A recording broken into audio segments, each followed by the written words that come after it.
Alléluia. Gloire au Seigneur. Merci Seigneur. Alors, nous vous saluons tous dans le nom puissant de Yeshua, le Mashiach. Amen. Et en ce jour mémorable, ce jour du 10 du 7e mois. Alors, qu'est-ce qui s'est passé le 10 du 7e mois? C'est un jour qui fait partie des Moradim. Amen. Alors, les Moradim, ce sont les jours que le Seigneur a mis à part. C'est comme on dit en hébreu, les Yom Tov, on pourrait dire les jours, les bons jours. Yom Tov, bonjour. Alors, bonjour en hébreu, Yom Tov, ils ne se saluent pas comme ça. Quand ils se saluent, ils disent Shalom. Aujourd'hui, c'est le 7e jour, ils disent Shalom Shabbat. Mais les bons jours, ce sont les jours qui sont mis à part. Amen. Alors, aujourd'hui, c'est un bon jour, le jour que le souverain sacrificateur entrait une fois dans l'année dans le Saint des Saints. Alors, qui veut dire que pour les Juifs aujourd'hui, eh bien, ils jeûnent. C'est le seul jour de jeûne qui est inscrit dans la Torah. Amen. Qui est inscrit dans la Torah, qui est parmi toutes les fêtes, c'est le seul jour inscrit qui n'est pas un jour de fête. C'est un jour que le peuple d'Israël s'humilie. C'est le jour des expiations. Amen. Alors nous allons voir tout cela après ce chant de Activer puissance. Alléluia. Que le nom du Seigneur soit béni. À tout de suite. Activer puissance, activer puissance, activer puissance, Amen. Alors, je bénis le Seigneur pour cette grâce qui nous fait d'être là. Alors, je salue Gandalina qui n'est pas trop en forme aujourd'hui, mais elle est là. Alors, je te laisse saluer les auditeurs. Shalom Shabbat. Shalom Shabbat. Amen. Alors, en ce jour de Yom Kippour, nous allons changer un peu le programme de l'émission. Nous n'allons pas étudier une lettre. Nous allons quand même étudier des mots, mais des mots qui ont un rapport avec les éphémérides d'aujourd'hui. Alors, qu'est-ce qu'un éphéméride? Un éphéméride, c'est un événement qui... c'est un anniversaire, quelque chose qui s'est passé ce jour-là. Alléluia. Alors, c'est un jour que le Seigneur a instauré après un événement. Amen. Amen. Alors, on va essayer de voir quel est cet événement, qu'est-ce qui s'est passé pour que le Seigneur puisse installer cette fête. Alléluia.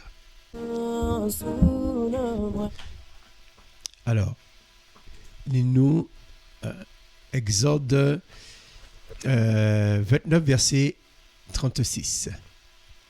Chaque jour, tu offriras pour le péché un jeune taureau pour le kippour.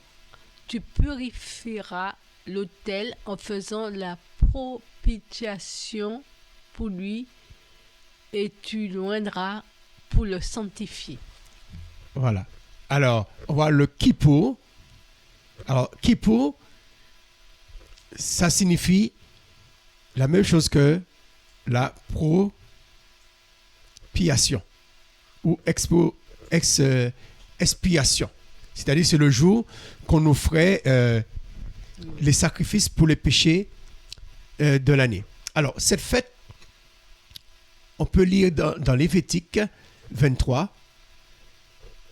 Cette fête a été instaurée dans Lévitique 23, le verset 26 à 32.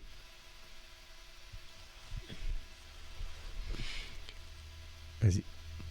Yahweh parla à Moshe en disant: En effet, le 10 de ce 7e mois, c'est le Yom Kippour. Vous aurez une sainte convocation. Vous immuerez vos âmes et vous présenterez à Yahweh des offrandes consumées par le feu. Vous ne ferez aucun travail en ce même jour, car c'est le Yom Kippour, afin de faire la propitiation pour vous face à Yahweh, votre Elohim. Toute âme qui ne s'humiliera pas en ce même jour sera retranchée de son peuple. Toute âme qui fera en ce même jour n'importe quelle sorte de travail, je ferai périr cette âme-là du milieu de son peuple. Vous ne ferez aucun travail. C'est un statut perpétuel pour vos descendants dans toutes vos demeures. Ce sera pour vous un Shabbat, un Shabbaton, et vous humilierez vos âmes le 9e jour du mois, au soir, depuis le jour jusqu'à l'autre soir, vous célébrerez votre Shabbat. Amen. Alors, Yom Kippour, c'est un jour de jeûne, mais c'est un jour de Shabbat. Cette année, exceptionnellement, ça arrive peut-être tous les 3 ans, Yom Kippour tombe le 7e jour de la semaine. Tombe un autre jour de Shabbat, le Shabbat hebdomadaire. Dans Lévitique 23, vous avez tous les Shabbats, les Shabbats hebdomadaires et les Shabbats sur l'année. Lévitique 23, on peut le lire, et Lévitique 23, versets 1er à 3. Yahweh parla à Moshe en disant: Parle aux fils d'Israël et dis-leur: les temps fixés de Yahweh que vous proclamerez seront de saintes convocations. Voici mes temps fixés. On fera son travail 6 jours, mais le 7e jour est le Shabbat Shabbaton. Il y aura une sainte convocation. Vous ne ferez aucun travail. C'est le Shabbat de Yahweh dans toutes vos demeures. Amen. Alors, c'est le verset 2 qui m'intéresse. Parle aux fils d'Israël et dis-leur les temps fixés. Voilà, c'est ce qu'on appelle les jours, les moradim, les temps fixés. Amen. Et le Seigneur, il fixe, il dit, voici les saintes convocations. Alors, il y a 7 convocations. La première 7 convocations, on vient de lire, c'est chaque 7e jour, depuis la création, depuis que le Seigneur s'est reposé, chaque 7e jour, c'est un jour saint. C'est un jour de repos. Après, il y a un autre jour saint, c'est la Pâque. La Pâque qui est le 14 du premier mois. La Pâque, ce n'est pas comme font les chrétiens. La Pâque, c'est le jour que l'agneau a été sacrifié. C'est le jour que tous les enfants d'Israël ont sacrifié leur agneau et ils ont passé le sang sur les linteaux. Chaque 14 du premier mois, alors le premier mois, ce n'est pas en janvier. Le premier mois, ce n'est pas comme font les Juifs aujourd'hui à Tishri. Mais le premier mois, c'est le mois d'Aviv. Hein? Le Seigneur a bien précisé le mois d'Aviv. Les Juifs fêtent le premier mois à Tishri parce qu'ils pensent que Adam est né dans cette période. Bon, ce n'est pas mon avis. Et ce n'est pas l'avis de certains Juifs aussi. Si le Seigneur a dit le premier mois, c'est au printemps, c'est parce que le premier mois est vraiment au printemps. Alors, le Seigneur lui demande le 14 de ce premier mois, juste là, avant le coucher du soleil, de la pleine lune, il sacrifie l'agneau, en souvenir de l'agneau qu'ils ont sacrifié en Égypte. Mais pour nous, les chrétiens, c'est en souvenir de la date que le Christ a été crucifié. Le Christ n'a pas été crucifié un vendredi saint, mais il a été crucifié le jour de la Pâque. le jour qu'on sacrifie l'agneau pascal, le 14 du premier mois. Et les chrétiens, on devrait retenir cette date comme cette convocation. Nous rappeler non seulement le jour que l'agneau a été sacrifié en Égypte, mais aussi le jour que l'agneau d'Élohim a été sacrifié sur le mont du Calvaire ou sur le mont du crâne. Amen. Après, il y a les 7 jours des pains sans levain, du 15 au 21. C'est pendant cette période qu'on ne mangeait pas de levain. Amen. Mais le premier jour était un jour de Shabbat, le 15 et le 21. Le premier jour, ça rappelle le jour qu'ils ont mangé la Pâque en Égypte. Amen. Le jour qu'ils ont mangé la Pâque en Égypte, et le Seigneur leur demandait de manger, pour célébrer cela, de manger l'agneau, hein, mais aussi de manger cela avec des herbes amères, pour rappeler la souffrance qu'ils ont eue, la souffrance de l'esclavage. Mais le Christ, il prenait toujours la Pâque le 15. Mais sa dernière Pâque, il n'a pas pris le 15. Il n'a pas pris le premier jour des pains sans levain. Parce que c'est ce jour-là qu'on fête la fête de Pâques. Lui, il fallait qu'il meure avant la fête. Il fallait qu'on l'arrête avant la fête. Qui veut dire que le 14, parce que les jours commencent au coucher du soleil, le 14, le Seigneur, eh bien, il a mangé sa Pâque. Le soir avant sa mort. Puisque les jours commencent le soir. Qui veut dire à partir de 18h le soir. Hein, les jours ne commencent pas à minuit. Les jours commencent au coucher du soleil. Il a mangé sa Pâque. On l'a arrêté dans la nuit. Et Hérode, il a vu Hérode, il a vu Ponce Pilate. Il a été condamné à 9h du matin, le 14. Il a été on l'a cloué sur la croix. À midi, le 14, il y a eu la nuit. C'était pas une éclipse parce que le 14, on est proche de la pleine lune. À la pleine lune, il n'y a pas d'éclipse solaire. C'est-à-dire qu'une éclipse solaire, c'est la lune passe devant le soleil et cache les rayons du soleil et puis fait noir en plein jour sur la terre. C'est impossible. Il peut y avoir une éclipse lunaire.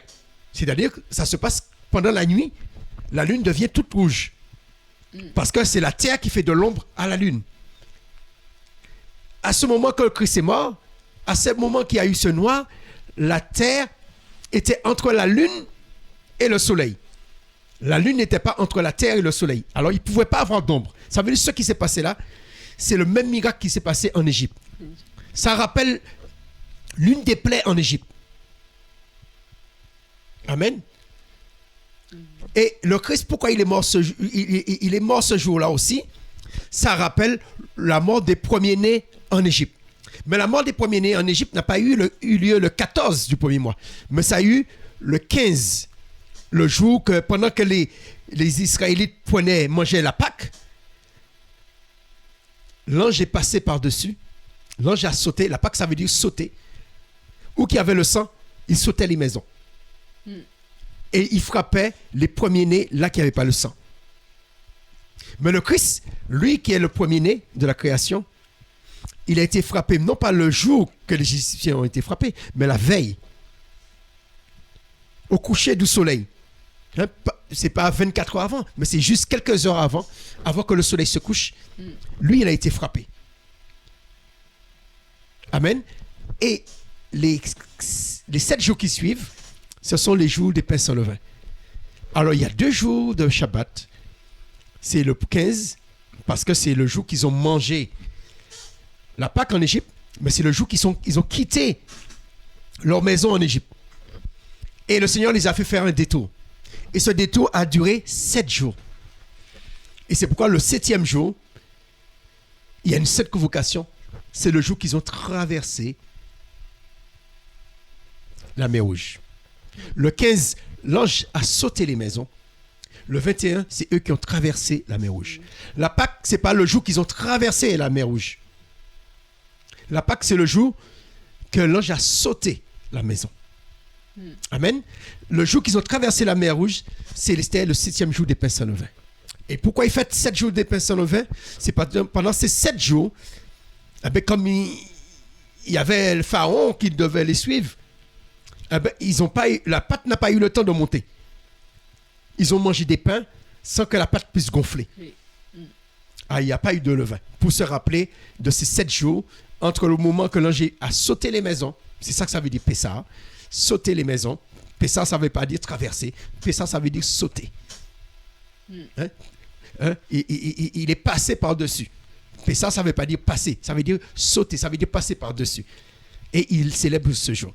Amen. Après, on a le jour des prémices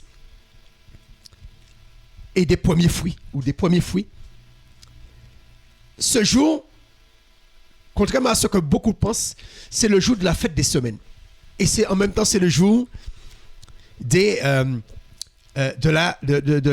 la moisson. C'est ce jour qu'on appelle en grec, qu'on a donné le nom Pentecôte, qui veut dire le 50e jour. Mais ce n'est pas le 50e jour après la Pâque. Mais c'est le 50e jour après la semaine des pains sans levain. La semaine des pains sans levain se termine le 21. Et comme c'est la fête des semaines, chaque semaine commence après le Shabbat et finit après le Shabbat. Amen. Qui veut dire que lorsque la semaine des pains sans levain est terminée, on attend la fin de la semaine, parce que la Pâque, c'est pas comme font les chrétiens aujourd'hui. La Pâque peut tomber n'importe quel jour de la semaine. La Pâque, si c'est un mercredi, eh bien, la semaine des pains sans levain commence le jeudi, le mercredi soir, jusqu'au soir du prochain mercredi. Et on commence à décompter les 50 jours pour célébrer la fête des prémices et de la moisson, le premier jour de la semaine qui suit. Alors, le grand prêtre, qu'est-ce qu'il faisait? Il nous est dit au verset 10 de Lévitique 23, parle aux fils d'Israël et dis-leur, quand vous viendrez sur la terre et que je vous donne et que vous y ferez la moisson, vous apporterez au prêtre la première gerbe de votre moisson. Il va l'agiter quand? Et il agitera cette gerbe-là devant Jéhovah afin qu'il soit agréé pour vous. Le prêtre l'agitera le lendemain du Shabbat. Non pas le lendemain du Shabbat du 15, qui tombe un jour de la semaine. Non pas le lendemain du Shabbat du 7e jour des pains sans levain, qui peut tomber aussi un jour de la semaine, mais le lendemain du Shabbat qui suit le 21. Si le 21 c'est un jour de Shabbat, le prêtre va balancer sa gerbe le lendemain du 21. Mais si c'est le 22 est un jour de Shabbat, le prêtre va balancer non, je me trompe. Si le 21 est un jour de Shabbat, le prêtre va balancer le lendemain au coucher du soleil, c'est-à-dire le 22. Qui veut dire que le prêtre ne peut pas balancer sa gerbe avant le 22. Et si le 21 est le premier jour de la semaine, il va balancer sa gerbe 8 jours après, c'est-à-dire le 28. Il balançait sa gerbe entre le 22 et le 28. Et c'est-à-dire, à partir du jour qu'il a balancé la gerbe était toujours balancée le premier jour de la semaine. Qui veut dire que les chrétiens pensent que Pentecôte, c'était 50 jours après la résurrection. C'est faux. Parce que on ne pouvait pas balancer la gerbe pendant la semaine des pains sans levain. Et le Christ est né pendant la semaine des pains sans levain. Il fallait attendre que la semaine des pains sans levain puisse passer. Et à partir du jour qui suit le Shabbat, après la semaine des pains sans levain, on balançait la gerbe. Qui veut dire que le Christ, le jour qu'on a balancé la gerbe après sa résurrection, c'est le jour que Thomas a reconnu qu'il était mon Seigneur. Il voulait le toucher. Il a dit, mon Seigneur, mon Elohim et mon Adonai, mon Seigneur, ou bien mes Seigneurs, mon Seigneur et mon Elohim. Amen. C'est à partir de ce jour qu'on devait compter la Pentecôte et qu'on compte les 50 jours. Alors, nous avons la semaine des pains sans levain, nous avons la Pentecôte, hein, qui est les 50 jours. Après, il y a la fête des semaines. Alors, on a dit que ça fait le Shabbat, une fête, la Pâque, la semaine des pains sans levain, 3, les prémices, 4. Les prémices, c'est en même temps que la Pentecôte. Hein. Quand les gens parlent de prémices, ils parlent de prémices à n'importe quelle période de l'année. Les prémices, c'est le jour de la fête des semaines. Les prémices, c'est le jour de la Pentecôte. Et ce jour-là, c'est ce jour-là que Abraham a fait son alliance. C'est ce jour-là que Noé a fait son alliance. Parce que cette fête, c'est en honneur de l'alliance que Noé a fait avec le Seigneur. Et le Seigneur a dit qu'il n'y aura plus de déluge. Et il y a eu comme signe l'arc-en-ciel dans le ciel. Mais comme signe, pour se souvenir de cela, l'homme ne doit pas manger du sang. Et une fois par an, on célébrait cette fête. Cette fête existait avant Israël. Cette fête n'a pas été instituée le premier par Moïse. Ça a été institué depuis Noé. Et ce jour-là, le Seigneur, qu'est-ce qu'il a fait? Il a fait une alliance avec Israël dans Exode 24. Ils ont aspergé de sang le livre de l'alliance. Moshe a écrit le livre de l'alliance la veille, dans la nuit, et le Seigneur a fait une alliance. Parce que ce qu'il ne faut pas oublier, que le mot Shavuot, qui veut dire les semaines, mais ça veut dire aussi, ça vient de Shavua, qui veut dire aussi le serment. Qui veut dire c'est un jour qui a eu des serments. Et c'est ce jour-là que le Saint-Esprit est descendu sur les 120. Amen. Après, on arrive à la fête des trompettes, ou la fête de comment dire, on me dit Théoua, c'est ça. Hein? Laisse-moi voir comment il dit. La fête des trompettes. Bon, il ne donne pas plus de précision dessus. Mais c'est la fête qu'on sonne des trompettes. Amen. Et puis, il y a la fête aujourd'hui qui est le 10. Alors, toutes les fêtes qu'on a vues là, c'est en souvenir de quelque chose. Le Shabbat, c'est en souvenir que le Seigneur s'est reposé le 7e jour. La Pâque, c'est en souvenir de la libération des Juifs. Et pour nous, les chrétiens, de la mort du Seigneur.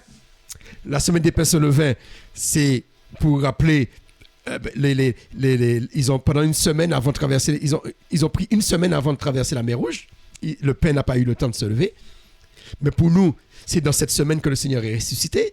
On pourrait dire le 4e jour, après le 3e jour des pains sans levain, il est ressuscité. Et puis il y a la fête des trompettes, qui est une fête qui n'a pas de lien avec le passé. C'est une fête qu'on célèbre pour annoncer ce qui va se passer. Pour annoncer la trompette qui va annoncer le retour du Mashiach.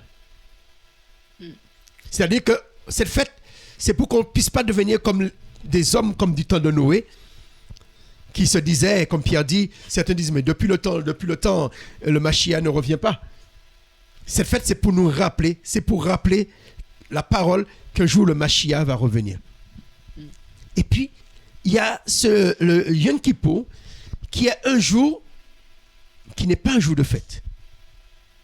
Tous les autres, ce sont des jours de fête. Yom Kippour, c'est un jour de jeûne. Amen. Alléluia. Alors, c'est pourquoi aujourd'hui, nous allons parler de Yom Kippour. Et les prochaines fois, on va parler de la dernière fête, qui est la fête des cabanes, hein, Sukkot, hein, la semaine prochaine. Alors, Yom Kippour, nous allons parler de Yom Kippour. Alors, pourquoi le Seigneur a instauré Yom Kippour? La fête, disons pas la fête, le jour des expiations. C'est-à-dire que c'est le seul jour de jeûne qu'il a instauré. C'est le seul jour que les prêtres entrent. Les prêtres, ils entrent dans le lieu très saint. Attends, le temps. Alors, si on peut, 23. Voilà, on va prendre Exode 16. Pourquoi le Seigneur a instauré Pourquoi il a instauré ce jour? Les Juifs disent que c'est à cause du veau d'or. Je ne suis pas d'accord avec cette interprétation. Parce que Lévitique 16 nous donne une autre interprétation. Lorsqu'il y a eu le veau d'or s'est passé la première année, lorsqu'ils sont sortis d'Égypte. Lorsqu'ils sont sortis d'Égypte, ils sont partis le 15. Amen. Après, Moïse a fait l'alliance. C'était le 3e mois, au milieu du 3e mois, environ le 16. Et Moïse est monté faire 40 jours. C'est-à-dire du 16 et on compte 40 jours. Lorsque Moïse revient après les 40 jours, on était peut-être environ du 5e mois. Ouais. Le peuple a fait un veau d'or. Et Moïse, il brise les tables qui avaient les 10 paroles. Mais cet événement, le Seigneur ne l'institue pas après que dans la première année. Le Seigneur institue cette fête la 2e année. La 2e année commence, le premier de la 2e année commence à partir de Lévitique 1er.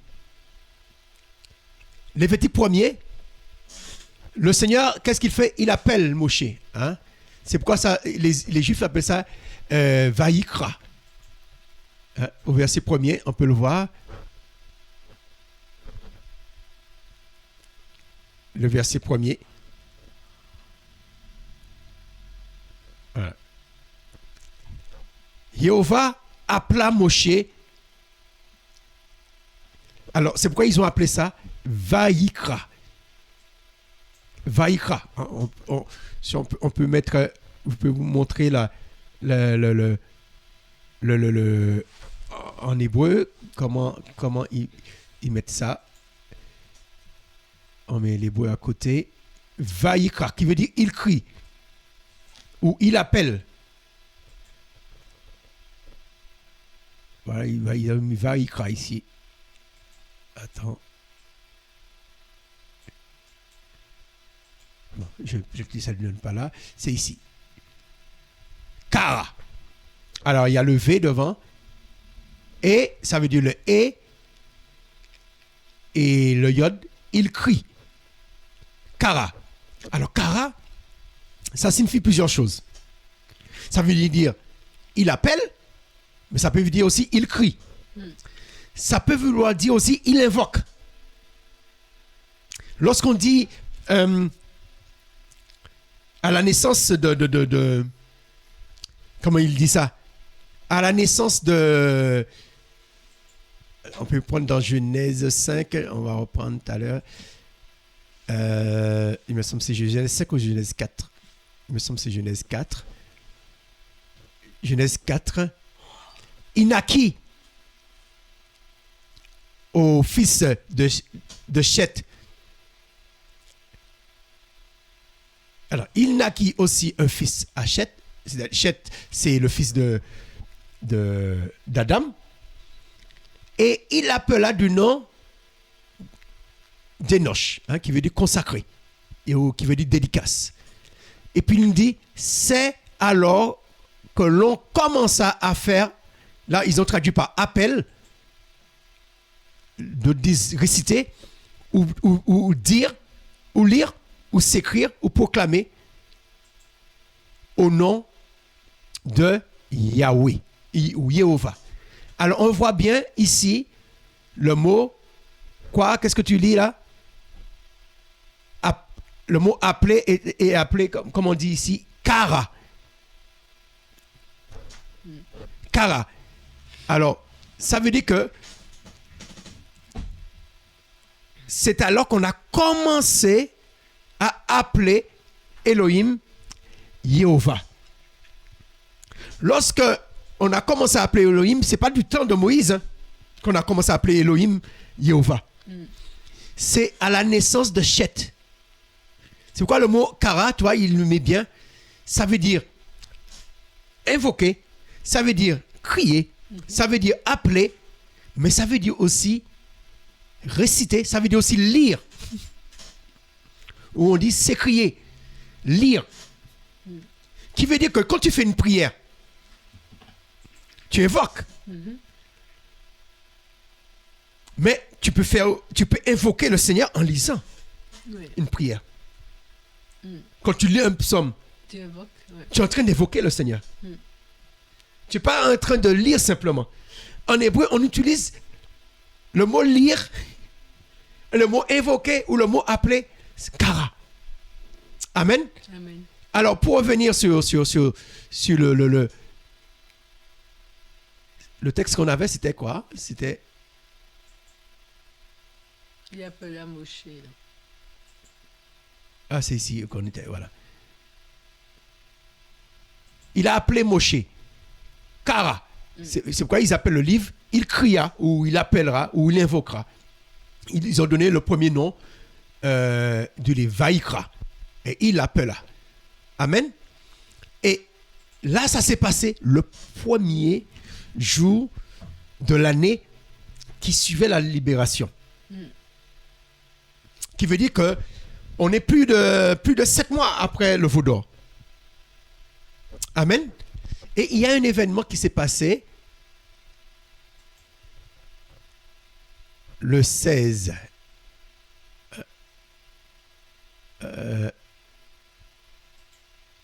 Le 16, on est le 16 là.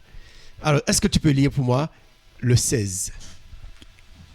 Exode 16, l'instauration de la fête des propitiations. Yahweh parla à Moshe après la mort des 2 fils d'Aaron, morts en se présentant en face de Yahweh. Yahweh dit à Moshe, Oui, vas-y, oui. parle à Aaron, ton frère, pour qu'il n'entre pas en tout temps dans le lieu saint au-delà du voile, en face du propitiatoire qui est sur l'arche, afin qu'il ne meure pas, car j'apparaîtrai dans une nuée sur le propitiatoire. Amen. Alors, à quel moment le Seigneur a instauré cette fête? Après quoi? Après la mort Après la mort des 2 fils. d'Aaron. Qu'est-ce qui s'est passé? Les 2 fils d'Aaron, c'est au chapitre 9. On peut voir si on peut... Chapitre 9. Attends. Le chapitre 9, qu'est-ce qui s'est passé? Le feu étranger. On peut le prendre. Le feu étranger. Lévitique, je pense que c'est chapitre 9. Alors on commence son service. C'est le chapitre 10. Chapitre 10, verset 1er. Alors, qu'est-ce qui s'est passé pour qu'il puisse mourir? Alors, tu peux le lire. Les fils d'Aaron, Nadab et Abihu, prirent chacun leur encensoir, mirent du feu et placèrent de l'encens dessus. Ils présentèrent face à Yahweh un feu étranger, ce qu'il ne leur avait pas ordonné. Amen. Et puis, qu'est-ce qu'il est dit? Le feu sortit en face de Yahweh et les dévora. Ils moururent en face de Yahweh. Moshe dit à Aaron, c'est ce qu'avait déclaré Yahweh en disant, en mes proches, je serai sanctifié et glorifié en face de tout le peuple. Aaron resta silencieux. Amen. Le veau d'or était déjà passé depuis plusieurs mois. Mais lorsqu'il y a eu cet événement, ils ont emmené un feu étranger. On pourrait dire, mais c'est du feu, c'est du feu. Mais il faut savoir que le feu qui avait été... Le feu qui consumait l'Holocauste, chapitre 9, il nous est dit que, chapitre 9, verset 24, un feu sortit en face de Jéhovah. Quand on dit en face, c'est-à-dire de son visage. Peut-être c'est de sa bouche. Et consuma sur l'autel l'holocauste et les graisses. Tout le peuple le vit et poussèrent des cris de joie et tombèrent sur leur face. Ils sont tombés par terre sur leur visage. Il y a un feu qui est sorti du ciel. Et qu'ont fait les fils d'Aaron? Ils viennent avec un feu qui sort de la terre. Un feu naturel. Ils ont mélangé un feu spirituel Et un feu naturel. et un feu naturel. Et le Seigneur, il leur avait donné comme commandement que tu dois sanctifier son nom. C'est-à-dire que tu sanctifier, ça veut dire mis à part. Le feu, c'est un feu saint, qui veut dire c'est un feu mis à part. Il ne doit pas être mélangé avec un autre feu. Et ils ont fait l'erreur de mélanger le feu du ciel avec le feu de la terre. Et qu'est-ce qui s'est passé? Ils sont morts comment? Le feu sorti en face de Jéhovah et les dévora. Ce n'est pas le feu De la terre. qu'ils ont jeté, qu'ils ont mélangé. Un autre feu est sorti de la bouche, je dis de sa bouche, de sa face, et il les a consumés. Imaginez, le peuple était dans la joie. Ils ont vu un feu qui sort du ciel. Et eux, qu'est-ce qu'ils font? Ils vont prendre un feu étranger. C'est pourquoi les choses sacrées ne doivent pas être mélangées avec les choses profanes. Les choses qui viennent de l'esprit ne doivent pas être mélangées avec les choses qui viennent de la chair. Les choses qui viennent de l'esprit ne doivent pas être mélangées avec nos bonnes intentions. Ils avaient une bonne intention. Il y a un feu qui est venu de Dieu, mais eux, ils avaient envie de mettre aussi leur feu. Ils avaient envie de... Ils sont sacrificateurs. Ils ont le droit de mettre du feu. Mais là, le Seigneur ne leur a jamais demandé d'aller prendre du feu. Un autre feu, c'est qu'on dit le feu étranger, ça veut dire un feu qui est étrange, qui n'est pas celui qui est divin. Qui veut dire que dans l'église d'aujourd'hui, nous pouvons faire plein de choses qui viennent de nos bonnes intentions, mais qui sont étrangères au sanctuaire. Ils sont étrangères à ce que Dieu veut. Amen. Alors, ne mélangeons pas. Alors, à cause de cela, le Seigneur, il dit à Moïse et à Aaron, au chapitre 16. C'est pourquoi dans la tradition juive, ils disent que c'est à cause du veau d'or. C'est pourquoi moi, je n'y crois pas. Je crois, comme il est dit au verset 16, Jéhovah parla à Moshe après la mort des deux fils d'Aaron, mort en se présentant en face de Jéhovah. Et à ce moment-là, le Seigneur dit à Moshe, parle à Aaron qu'il va entrer une fois par an. Il dit, pour qu'il n'entre pas en tout temps dans le lieu saint, au-devant du voile. Au-dedans du voile. En face du propitiatoire qui est sur l'arche. Le propitiatoire, c'est comme nous avons là l'arche, et puis il y a les deux chérubins, la statue des deux chérubins, afin qu'il ne meure pas comme ses fils. Il ne faut pas qu'il aille tout le temps,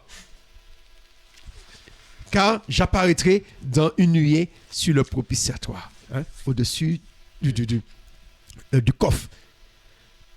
Mais le Seigneur dit quelque chose là, pour qu'il ne meure pas, il est dit que pour qu'il n'entre pas en tout temps.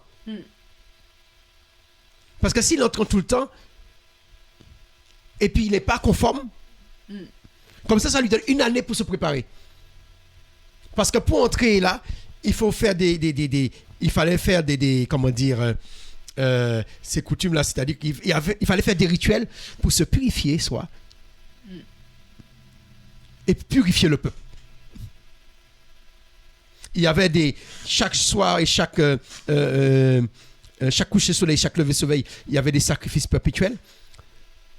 Mais il n'entrait pas dans le lieu très saint. Il restait juste sur le parvis.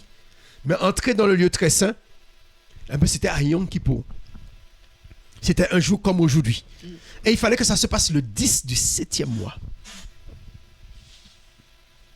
Et pourtant, les fils d'Aaron sont morts le 1er mois. Mais le Seigneur a instauré ça le 10 du 7e mois. Alors pourquoi? Parce que tout le livre de Lévitique nous parle du 1er mois de la 2e année. Et là, le Seigneur a instauré cette fête. Amen. Alors, ce qui est intéressant dans cette fête, nous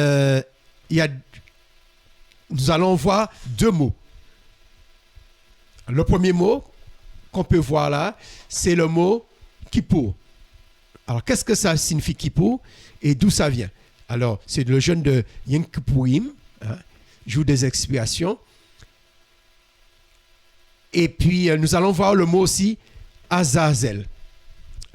Alors, Kippour, expiation, qui vient de Kapara, qui signifie victime, expiation, propitiatoire. Et tu offriras comme sacrifice pour le péché chaque jour, un taureau, ça c'est pour chaque jour, pour faire propitiation. On voit le mot Kippour. Et tu purifieras l'autel en faisant propitiation. C'est le mot propitiation. C'est le mot Kippour, on l'a traduit par propitiation ou expiation. C'est ça, Kippour. Alors, à Kippour, il y a quelque chose de très intéressant. On peut lire encore cette signification. Le mot hébreu pour expiation, Kippour, signifie 2 choses. Rembourser une dette et purifier. Qu'il s'agisse de sacrifices lévitique ou de la mort de Yeshua sur la croix. L'expiation n'est pas simplement un événement qui se produit lorsqu'une personne sans reproche meurt. La vie d'un représentant sans reproche est également expropriatoire. Expiatoire. Amen. Alors, Kippour, ce qu'il faut retenir, ça veut dire rembourser une dette et purifier. Kippour, qui vient aussi de kafar, est un terme hébreu trouvé 102 fois dans la Bible. Ce terme peut être traduit en français par expiation, expier, victime. Les autres traductions, des usages, etc. Amen. Alléluia. Amen. Alors, il y a ce premier mot, Kippour. Et puis, il y a un deuxième mot que je voudrais qu'on puisse voir. Alors, c'est le mot Azazel. Le mot Azazel. C'est au verset... il est ici. Alors, le mot Azazel. Alors, verset 7. Il prendra les 2 boucs et les placera en face à Yahweh, à l'entrée de la tente de réunion. Aaron jettera le sort sous les 2 boucs, un sort pour Yahweh et un sort pour Azazel. Continue. Aaron présentera le bouc sous lequel le sort sera tombé par Yahweh et en fera un sacrifice pour le péché. Mais le bouc sous lequel le sort sera tombé pour Azazel sera placé vivant face à Yahweh pour faire la propitiation par lui et l'on l'enverra dans le désert pour Azazel. Continue. Aaron présentera le jeune taureau en sacrifice pour le péché et fera la propitiation pour lui et pour sa maison. Il tuera son jeune taureau qui est le sacrifice pour le péché. Amen. Il y a un qui sera tué Et et puis l'autre qui ne sera pas tué. Et c'est ce que je voudrais qu'on puisse voir, le mot Azazel. Alors, qu'est-ce que ça signifie, Azazel? Je ne sais pas si j'ai mis la signification pour vous. Azazel. Ah, je n'ai pas mis la signification. Alors, Azazel, c'est ce qu'on appelle, ça veut dire émissaire. Mais le bouc sur lequel le sort sera tombé pour Azazel, ça veut dire pour émissaire, sera placé vivant face à Jéhovah pour faire la propitiation par lui et on l'enverra dans le désert pour Azazel. C'est-à-dire, Azazel veut dire le bouc qu'on envoie. C'est-à-dire que le mot que j'ai employé pour dire envoyer tout à l'heure, c'est le... non, pour dire en français, on peut dire que c'est un bouc, un émissaire. C'est-à-dire que lui, il y a celui qu'on tue pour le péché du peuple, le péché d'Aaron, le péché de sa famille. Et puis il y a un qu'on impose les mains. On l'impose les mains pour lui transmettre tout le péché du peuple. Et il éloigne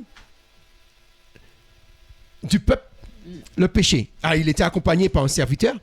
Après, ce serviteur devait se laver lorsqu'il revenait, se laver les vêtements, etc. Mais Azazel, c'est c'est le bouc qui porte le péché du peuple pour éloigner. Et Yeshua est notre Azazel. Il a porté nos péchés. Sur la croix, il était l'agneau de Pessah. C'est-à-dire celui qui nous sauve de nos malheurs. Hein? Parce que le sang permettait qu'on ne soit pas frappé par la mort. C'est lui qui nous sauve de la mort. C'est lui qui nous garde la vie. Puisque celui qui croit en lui, grâce à sa mort, vivra quand même. Mais il est aussi celui qui représentait le bouc d'Azazel, qui veut dire le bouc qui portait le péché du peuple. Et il allait où? Dans le désert. Le désert, c'est le lieu des démons. Lorsque le Christ a été tenté, il a été tenté où? Dans le désert. Il a été tenté par Satan parce que le désert, c'est le lieu des vipères, c'est le lieu des démons. C'est pourquoi Christ dit quand un démon est chassé, il va où? Il va au désert chercher. Et Azazel, il part au désert, ramener le péché du peuple au monde des ténèbres. Et après, le serviteur revenait. Mais ce bouc-là, c'était un sacrifice parce que il était ôté du peuple. Et Christ représente Azazel. C'est pourquoi même il y a des démons qu'on appelle Azazel parce qu'ils vivent dans le désert. Il y a des dieux qu'on appelle les dieux Azazel parce que ce sont des dieux des ténèbres, des dieux des déserts. Et Christ, il a pris sur nous nos fautes. Et Yom Kippour est là pour rappeler que Yeshua, c'est lui notre bouc émissaire. C'est de là est venu le mot bouc émissaire. Il y a le mot bouc et missaire, ça veut dire Azazel. Émissaire, je veux dire, ça veut dire Azazel. Le bouc émissaire, ça veut dire que le bouc qui prend la faute des autres. Quand tu portes la faute des autres, quand on met la faute des autres sur toi, c'est-à-dire que toi, tu n'as rien fait. C'est pas toi qui as commis la faute. Tu dis que tu es le bouc émissaire. Lorsqu'il y a eu des problèmes à la mairie de Paris avec Jacques Chirac, c'est Alain Juppé qui a été condamné. Et lui, il n'a rien dit. Il n'a jamais condamné Chirac. il a porté la faute les logements, je ne sais plus, c'était les logements, j'oublie le terme qu'on emploie, hein, puisque des fonctionnaires qui ne devaient pas avoir des HLM, etc. Ça veut dire que lui, il a été le bouc émissaire. Il a été l'arbre qui cache la forêt. Il a payé la faute de Jacques Chirac. Il a été le bouc émissaire de Jacques Chirac. Et Christ a été notre bouc émissaire. Ça veut dire qu'il a porté nos fautes. Et ce jeûne de Yom Kippour est là pour nous rappeler que le Christ a porté nos fautes. Mais il y avait un deuxième qui était pour le sacrifice, pour le péché d'Aaron, pour le péché des enfants d'Aaron, parce que les enfants d'Aaron, eux, ils étaient à la prêtrise.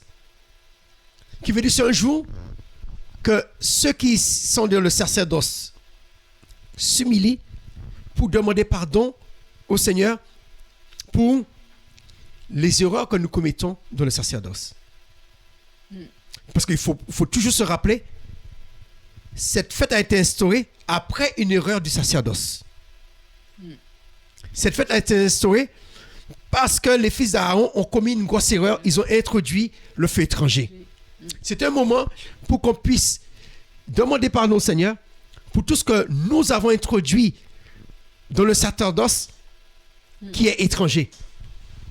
Pour tout ce que on a introduit par notre bonne volonté, par notre, comment dire, comme je disais, notre bonne intention.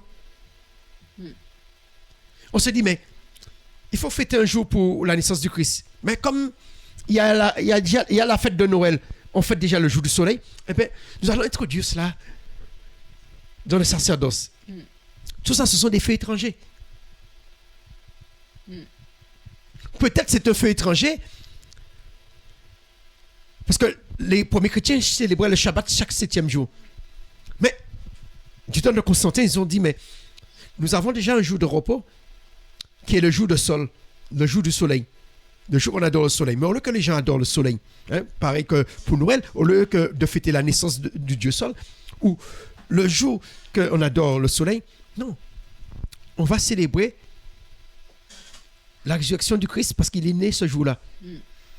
Est-ce que ça aussi, ça peut être du feu étranger? Puisqu'on a été prendre un autre culte pour introduire dans le culte du Seigneur. Ce sont des questions. J'affirme rien, mais ça, c'est l'histoire. Pourquoi les chrétiens ne célèbrent plus la Pâque à la date fixée? C'est parce qu'ils ont été prendre une autre fête païenne où on prenait les œufs, où qu'on faisait le chocolat, où c'est pourquoi ils mettent S, parce que c'est une Pâque païenne. Ils ont pris ils fêtent plus la Pâque le jour que le Seigneur a fêté, est mort, mais ils fêtent la Pâque en prenant une Pâque étrangère. C'est comme si c'est du feu étranger. Et Yom Kippour est là pour le Seigneur puisse nous pardonner de toutes les erreurs que nous faisons pendant le service. Parce qu'on peut être prophète, on peut être prêtre comme Aaron, on commet des erreurs. On peut être prophète comme Moïse, on commet des erreurs. Moïse aussi, il célébrait Yom Kippour. Le Seigneur, il est parfait, mais il faisait Yom Kippour. Et ce jour-là est tellement important que c'est la seule fois que le grand prêtre rentrait dans le lieu très saint. Très saint. Et c'est là que le Seigneur lui parlait. Alléluia. Amen. Voilà. Alors, Yom Kippour, c'est tout cela. Alors, nous avons vu déjà, nous avons vu le mot Kippour, qui veut dire expiation. Nous avons vu le mot Azazel, qui veut dire émissaire. Hein, celui, bouc émissaire. Azazel, c'est le bouc émissaire. Amen. Et celui qui nous permet de rembourser notre dette. Là, nous allons voir deux autres mots que je voudrais qu'on puisse comprendre. Parce que le grand prêtre, il faisait un sacrifice aussi pour lui et pour sa famille. Et il y a deux mots que je voudrais qu'on puisse revenir dessus. J'ai déjà enseigné dessus. Mais c'est le mot rata et le mot pécha. On peut voir ces deux mots dans un roi,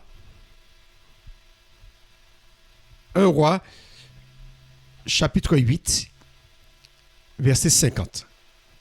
Vous allez voir, pour parler du péché, il y a deux mots. Et c'est pourquoi que le peuple, il fallait demander pardon pour le péché et pour les transgressions. Et Yom Kippour est là pour nous rappeler, il y a deux types de péchés. Il y a les péchés. Et nous allons voir c'est quoi le péché. Et puis il y a la transgression. Alors, vous allez voir que le mot transgression a été traduit par, disons, le mot pécha a été traduit par transgression en français.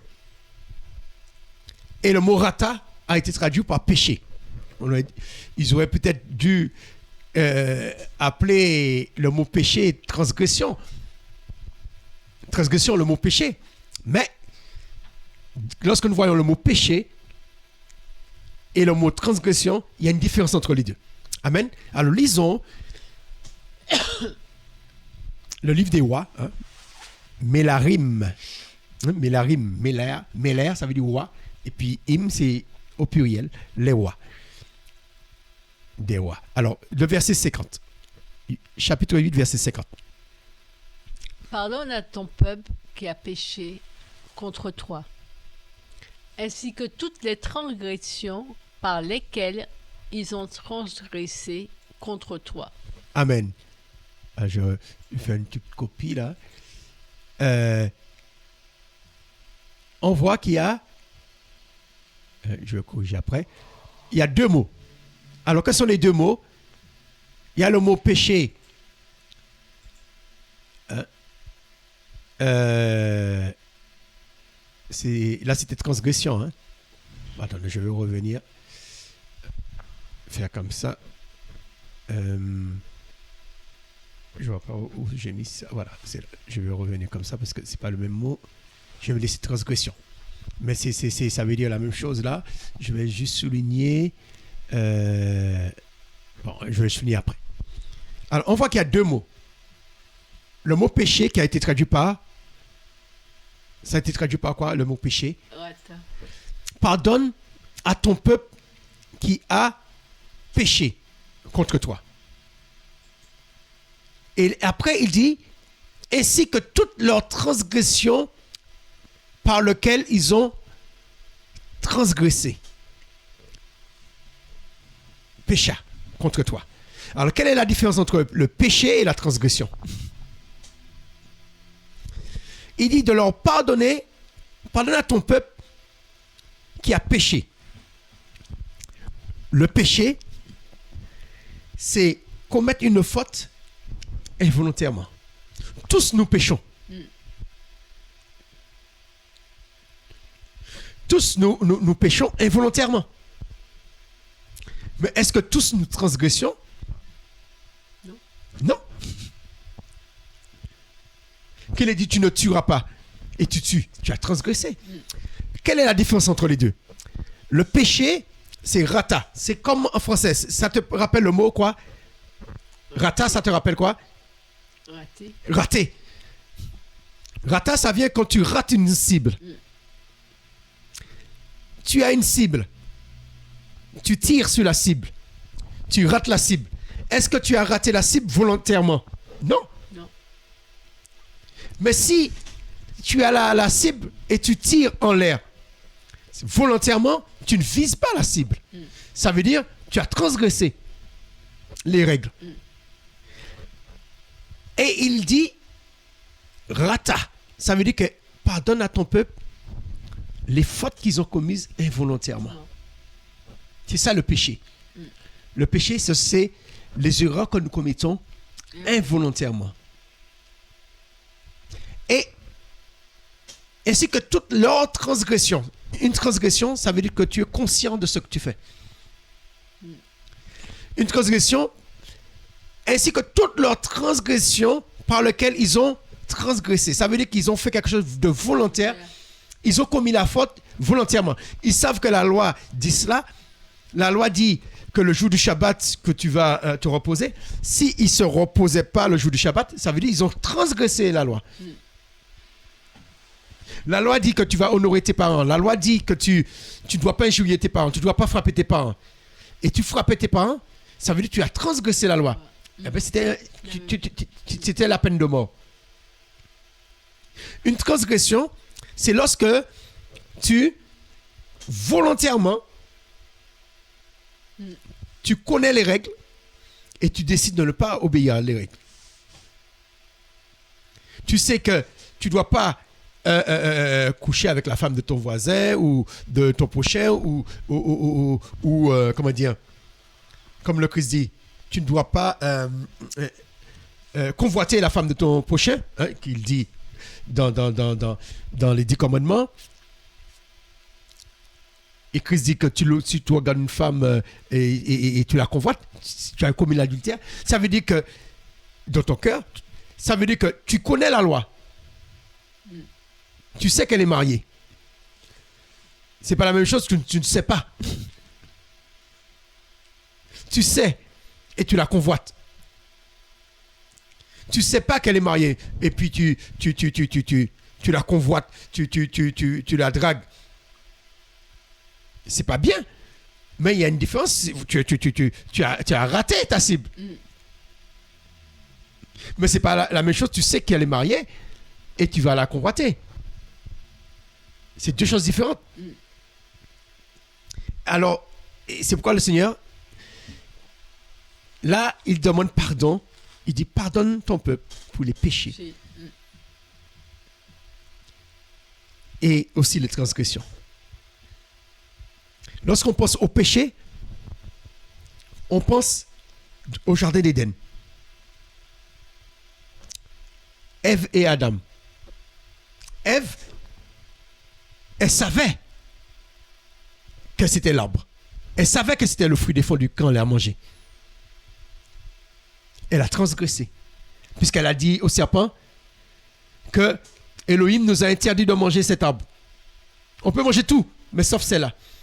Mais lorsqu'elle donne à l'homme, l'homme n'a pas vu au moment qu'on a cueilli le fruit.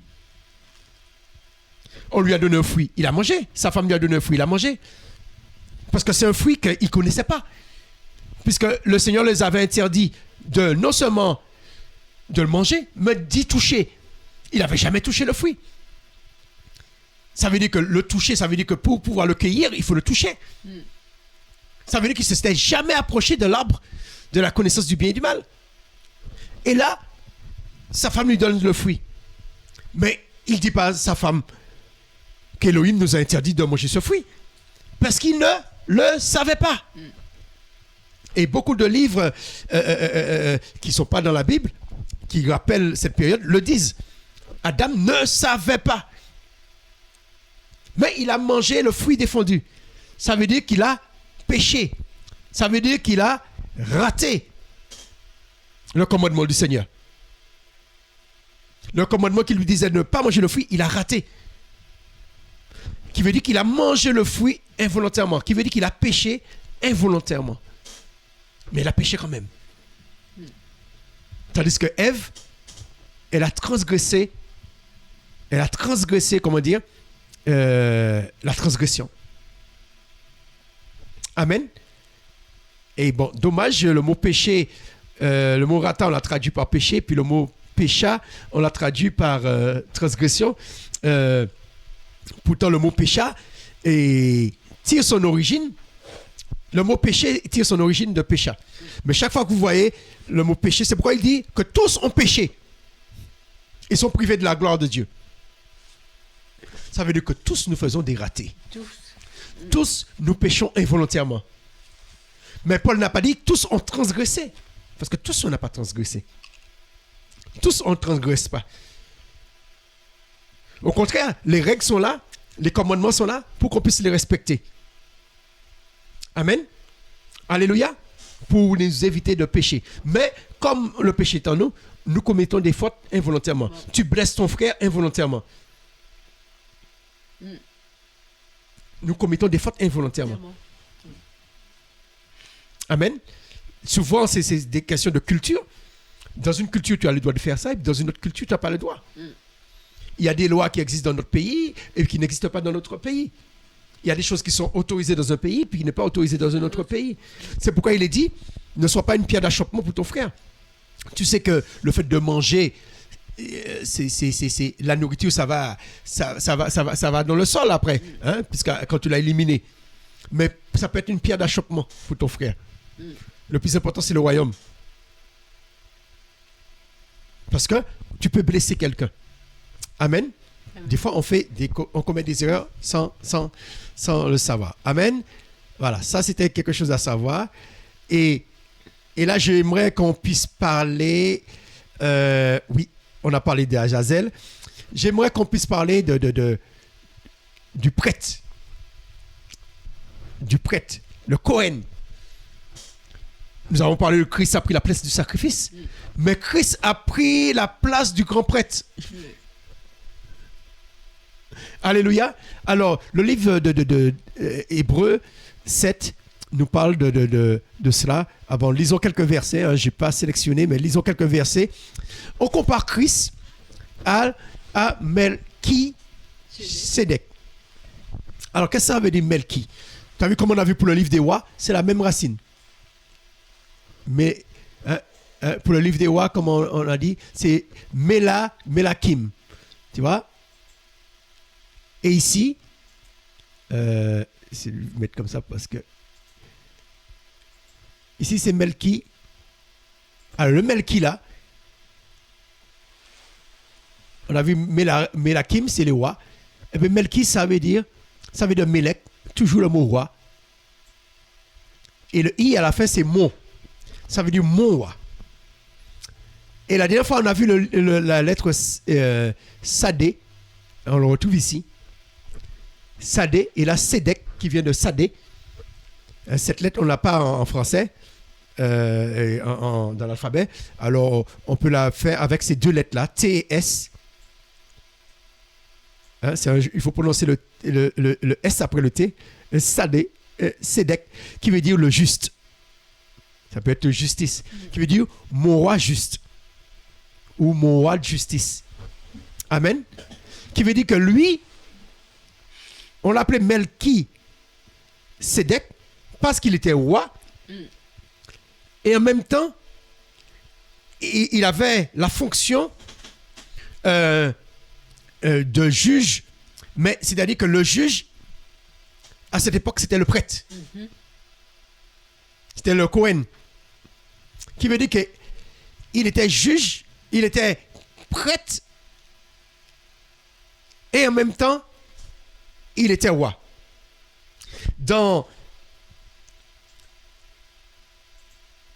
Parmi les 12 filles d'Israël, parmi les 12 tribus d'Israël, le Seigneur a choisi une tribu pour être roi et une tribu pour être prêtre. Mais lui, Melchisédek, il était prêtre et roi en même temps. Alors, lisons cela. Hébreux 7, verset 1er. On va lire quelques versets. Voilà. Pour comprendre le parallèle entre Melchisédek et Yeshua. Alors, lisons cela. Car c'est ce Melchisédek, roi de Chalem, prêtre de l'Élohim Très-Haut, qui alla à la rencontre d'Abraham lorsqu'il revenait de la défaite des rois et qui le bénit. À qui aussi Abraham donna en effet pour sa part la dîme de tout. Or, en interprétant son nom, il est d'abord roi de justice, et ensuite il est aussi le roi de Chalem, c'est-à-dire roi de paix. Il est sans père, sans mère, sans généalogie, n'ayant ni commencement de jour, ni fin de vie. Mais il est rendu semblable au Fils d'Élohim, il demeure prêtre pour toujours. Mais considérez combien est grand celui qui, même Abraham, le patriarche, donna la dîme du butin. Et ceux des fils de Lévi qui reçoivent la prêtrise ont en effet l'ordre selon la Torah de prélever la dîme sur le peuple, c'est-à-dire sur leurs frères, bien qu'ils soient sortis des reins d'Abraham. Mais celui qui n'est pas d'une même famille qu'eux par sa généalogie a reçu la dîme d'Abraham et a béni celui qui avait les promesses. Sans aucune opposition, c'est le moine qui est béni par celui qui est plus excellent. Et ainsi, ce sont en effet des humains mortels qui prennent les dîmes, mais là, c'est celui de qui il est rendu témoignage qu'il est vivant. Et pour ainsi dire, Lévi même qui prend les dîmes a payé les dîmes à travers Abraham, car il était encore dans le rein de son père quand Melchisédek alla à la rencontre de celui-ci. En effet, si donc la perfection avait été le moyen de la prêtrise lévitique, car c'est sur elle que repose la Torah donnée au peuple, quel besoin y aura-t-il eu encore que se lève un autre prêtre selon l'ordre de Melchisédek et qui ne soit pas nommé selon l'ordre d'Aaron? Car la prêtrise étant changée, le changement de la Torah aussi devient une nécessité. Amen. Alors, le parallèle entre Yeshua et Melchisédek, on va essayer de voir comment ça... Voilà. C'est-à-dire que Yeshua, sur la croix, on a marqué sur la croix, Yeshua Anosri, le Nazaréen, ou Méler. Hein, c'est comme le nom de Melchisédek. Le roi des Yehudim. Amen. Et on sait que Ponce Pilate a dit, cet homme est juste. Cet homme est un Sédek ou Sadik. Cet homme est juste. Amen. Alors, quel est le parallèle entre pourquoi on parle de l'ordre de Melchisédek et l'ordre d'Aaron? L'ordre d'Aaron, il faut être fils d'Aaron. Jean-Baptiste était dans l'ordre d'Aaron. Il était un descendant d'Aaron.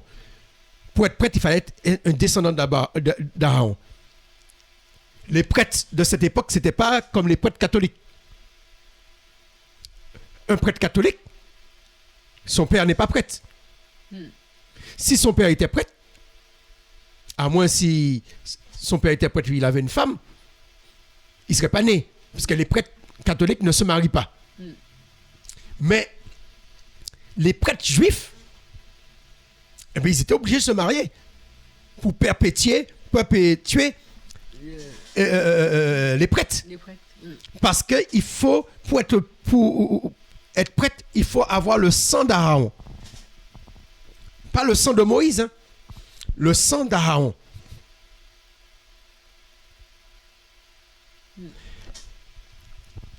Et quelle est la différence avec Melchisédek? La première différence, les descendants d'Aaron ne pouvaient pas être rois.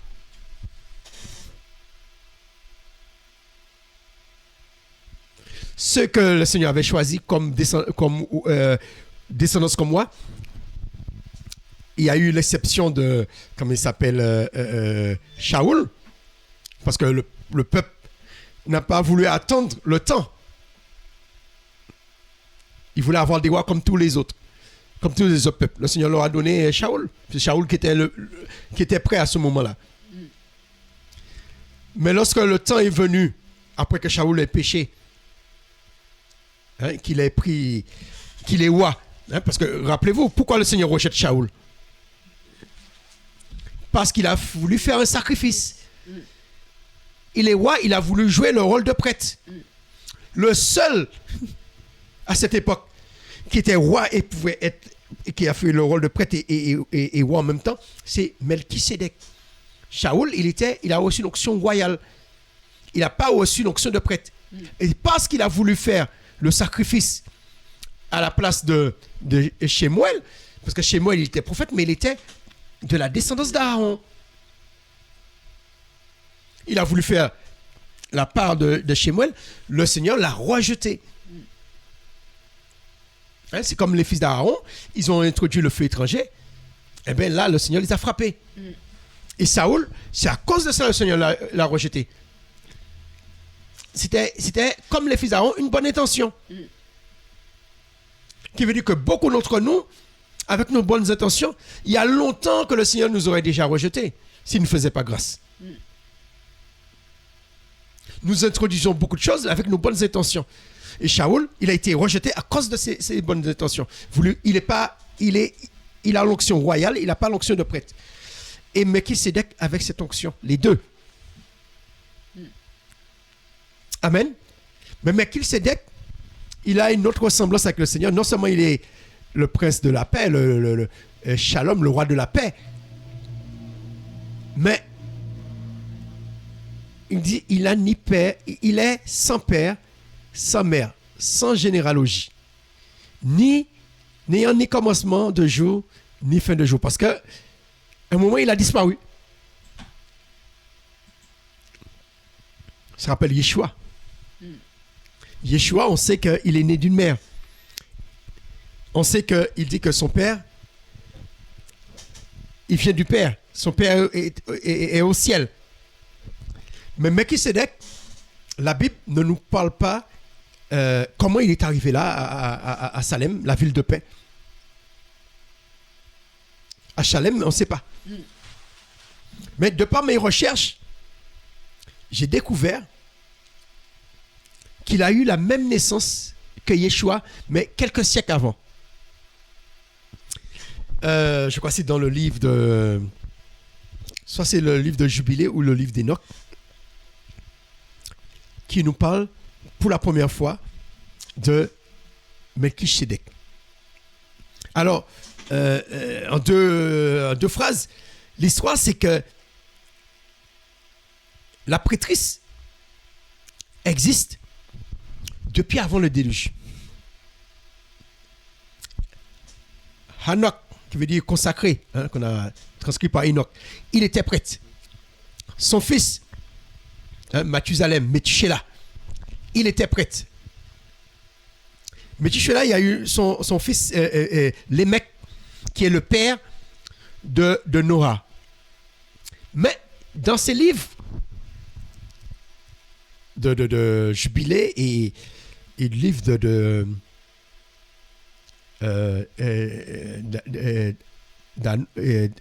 d'Enoch, Hanok, il nous parle que Noah avait aussi un frère. Je ne me rappelle plus si c'était son frère aîné ou c'était le cadet. Il s'appelait Er. Er, je ne me rappelle plus qu'est-ce que ça signifie. Mais Er, il avait une femme. Ils n'avaient pas d'enfant. Et avant le déluge, Er était parti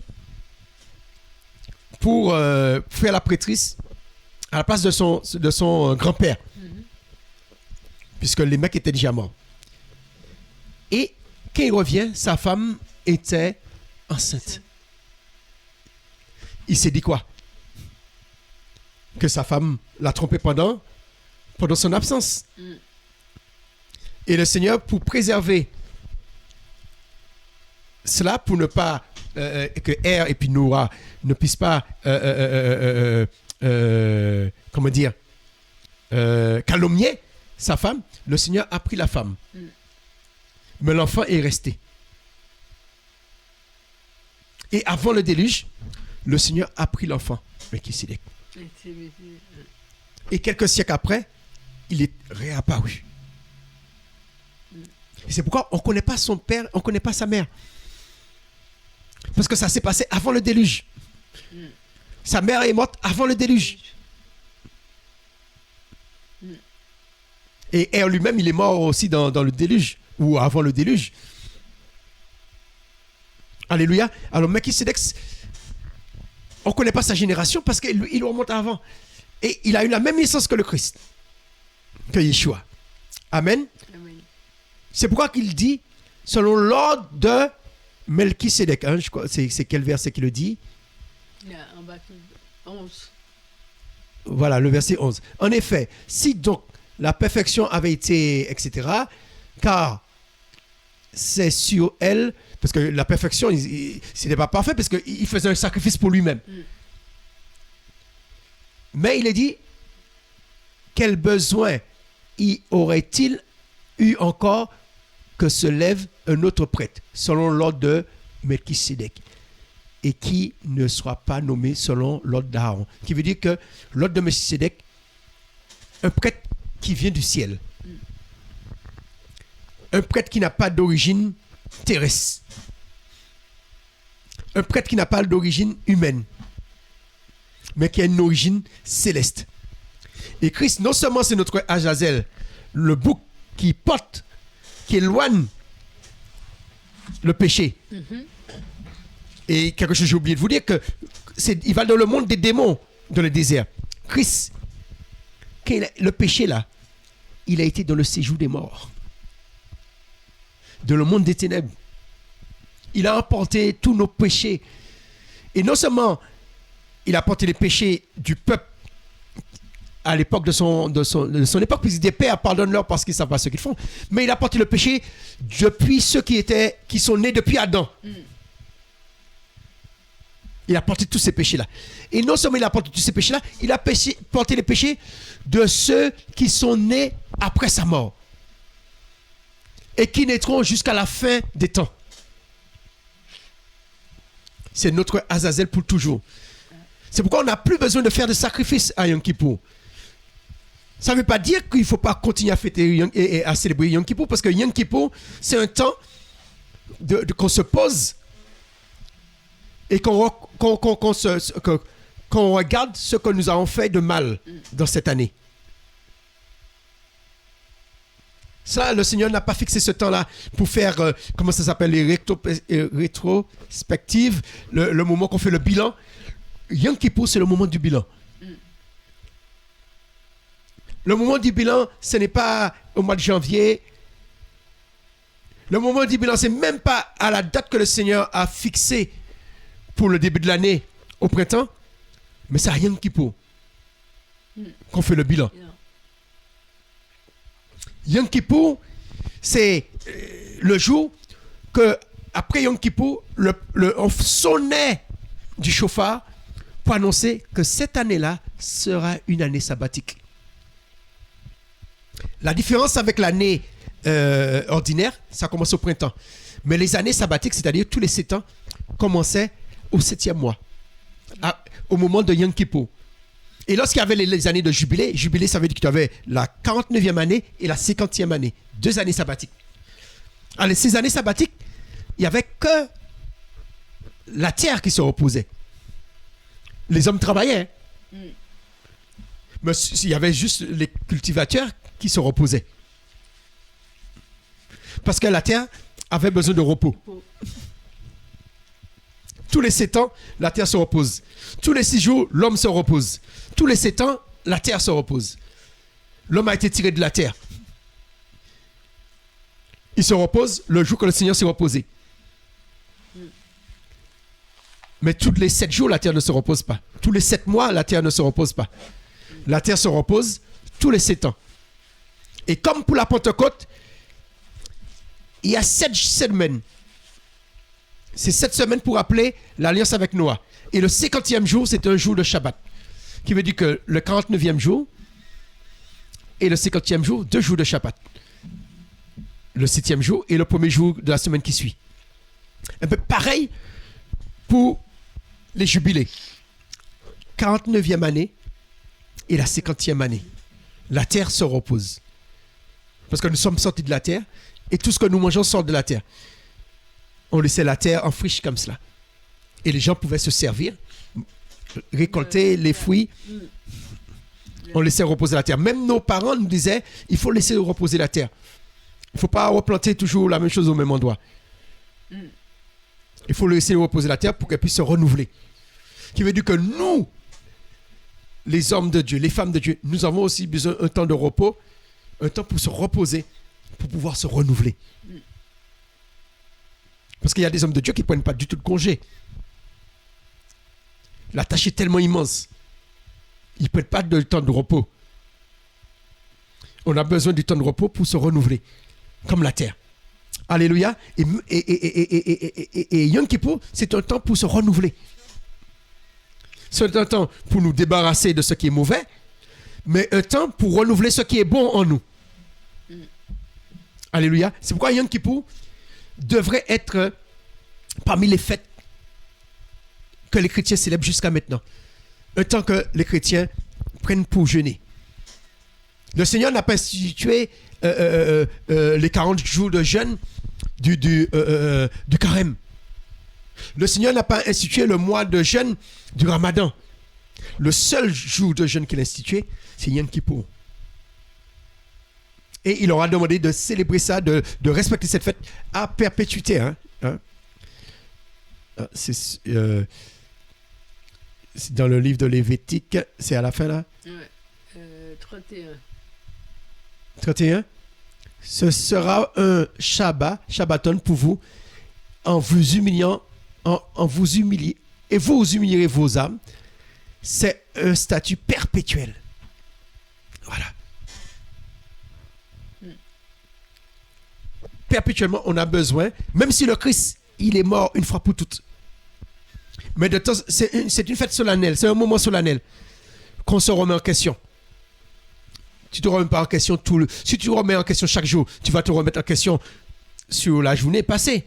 Mais Yom Kippour, tu te remets en question sur l'année passée. Est-ce que tu as pu faire ce que le Seigneur t'avait dit de faire? Est-ce que tu as fait les choses comme le Seigneur voulait? Est-ce que ce que nous enseignons, c'est la sainte doctrine? Si on faisait Yom Kippour, on aurait déjà... Il y a plein de doctrines on aurait déjà banni de nos églises. Yom Kippour est fait pour ça. C'est ce temps de réflexion. Amen. Alors, nous allons parler d'un éphéméride qui s'est passé pendant cette période.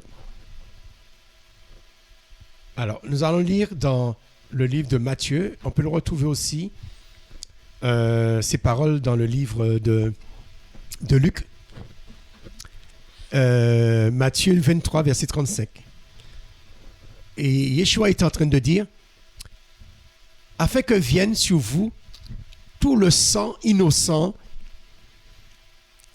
qui a été répandu sur la terre depuis le sang d'Abel, le juste, on trouve encore le mot Sédèque. Abel qui veut dire vapeur, éphémère, jusqu'au sang de Zécharia. Zécharia qui signifie Zéchar, qui signifie aide, secours, et Yahweh. Non, souvenir. Yahweh se souvient. Qui veut dire Yahweh se souvient, Zéchar, se souvenir. Fils de Béréchia, que vous avez assassiné entre le temple et l'autel. Amen. Alors, quel est le rapport entre la mort de Zécharia et Yom Kippour? Parce qu'il a été assassiné où? Dans le temple. Il était prêtre aussi. Le temple et entre le temple et l'autel. Et l'autel. Pour être assassiné entre le temple et l'autel, l'autel, c'est le lieu très saint. Pour être assassiné dans ce lieu-là, C'est parce qu'il était dans l'autel. dans l'hôtel. Et à quelle date qu'on entre dans l'autel? Une fois par... Une fois par an, Un kippour, Yom Kippour. au jour de Kippour, au jour des expiations. Le jour qu'il entrait, qu'il célébrait Yom Kippour, qu'il entrait porter tout le sang, il était sacrifié ce jour-là. Alors, on nous parle de Zécharia, fils de Béréchia. Alors, ça peut être un prêtre qui remonte avant Yeshua, mais ça peut être aussi Zécharia, qui est le père de Yohanan, le baptiseur. Jean-Baptiste. Yohanan, l'immergeur. Et selon des livres apocryphes, le protévangile de Jacques, le père de Jean-Baptiste serait mort à Yom Kippour, dans les mêmes conditions, près de l'autel. Alors, on peut lire ça. J'espère que vous voyez sur votre... Alors, et on va finir par cette histoire. Je vais voir si j'ai dû agrandir. On va voir. Peut-être sur vos écrans, vous voyez. Si on peut... Bon, on va voir. Je vais mettre comme ça, peut-être... on va voir. Alors, c'est à l'époque d'Hérode. Lorsque les mages, on dit les rois mages, ça veut dire qu'ils étaient... Et ça veut dire... on dit mages, ça veut dire ils étaient rois et sages. Lorsque ces sages, qui étaient sûrement aussi des rois, ils viennent voir Hérode, ils viennent... pourquoi ils viennent voir Hérode? Pour lui demander où se trouve son fils, le roi des Juifs. Hérode, il est roi. Quand Hérode entend ça, il dit, ah, là, il va prendre ma place. Jusqu'à maintenant, les Juifs étaient en paix avec Hérode. Ils pouvaient pratiquer leur religion sans problème. Et là, Hérode, en tant qu'il y a un roi, Hérode leur dit, mais allez l'adorer. Et vous allez me dire où qu'il est. Mais avant qu'il puisse partir, Hérode leur pose une question. Mais on ne nous donne pas la réponse dans les évangiles. Hérode pose comme question, mais pour qu'ils puissent partir pour venir, c'est parce qu'ils ont vu une étoile. Hérode leur demande quand est-ce qu'ils ont vu cette étoile. Et ça donnait Hérode un indice pour savoir à quelle période qu'il est né. Et c'est pourquoi quand Hérode a décidé de tuer les garçons de Bethléem, il a fait en fonction de la date qu'on lui avait dite. Ils ont vu l'étoile, ils ont donné la date, ils ont donné la période. Et Hérode, quand il a décidé de tuer les enfants de moins de 2 ans. Parce qu'il a calculé entre la période qu'eux, ils ont vue l'étoile. Ils ont sûrement donné la date. Et on sait que les Juifs suivaient un calendrier lunisolaire. Et la période qu'ils ne sont pas revenus, ça faisait 2 ans. Amen. Alors, on nous raconte cette histoire dans le protévangile de Jacques. Il s'est dit, Hérode, pendant ce temps, Yohanan cherchait Jean. Alors, mais pourquoi il voulait chercher Jean? Parce que Jean... Je pensais que Jean était... Peut-être ça pouvait être Jean aussi. Ouais. Parce qu'on avait entendu parler de la naissance de Yohanan. Oui. Et ils avaient appris que c'était quelque chose de miraculeux. Cette femme qui n'avait pas d'enfant. Et le Seigneur, s'est souvenu d'eux. Zacharia, qui signifie Yah s'est souvenu. Yahweh s'est souvenu. Et Et on disait que cet enfant, ce sera un prophète, mais on ne sait pas si ce serait lui le Messie. Alors il s'est dit, peut-être c'est... Quand il a donné la période, là, il a dit, peut-être c'est lui. Parce qu'entre la naissance de Yeshua et Yohanan, il y a 6 mois. Alors il s'est dit, mais il va tuer les enfants de moins de 2 ans. Amen. Alors, qui veut dire, Jean aussi était menacé. On pense qu'à Yeshua, il a fait tuer les enfants. Mais Jean aussi était menacé. Alors, il a pour trouver Jean. On sait, Jean, c'est la descendance d'Aaron. La descendance des prêtres. Alors, il envoie quelques-uns des officiers à son père, Zacharia, disant, où as-tu caché ton fils? Il répond, je suis le prêtre envoyé au service de Dieu. Et je donne mon assistance dans le temple du Seigneur. Je ne sais pas où est mon fils. Ça veut dire qu'il était là à cette période de Yom Kippour. Et les envoyés, c'est-à-dire ceux qui étaient venus voir Zacharia, les envoyés se retirèrent et rapportèrent cela à Hérode. Il dit avec colère, c'est son fils qui doit régner sur Israël. Il pensait que celui dont les rois mages lui a parlé, c'est Yohanan, qui signifie Jéhovah fait grâce. Et il envoya Déréché vers Zacharia, disant, parle avec franchise, ne mens pas. Où est ton fils? Ne sais-tu pas que ton sang est sous ma main? C'est des chefs qui lui disent ça. Et lorsque les envoyés eurent rapporté à Zacharia les paroles du roi Hérode, il dit, Elohim est témoin que j'ignore où est mon fils. Répands mon sang si tu le veux. Dieu Elohim recevra mon esprit car tu auras versé le sang innocent.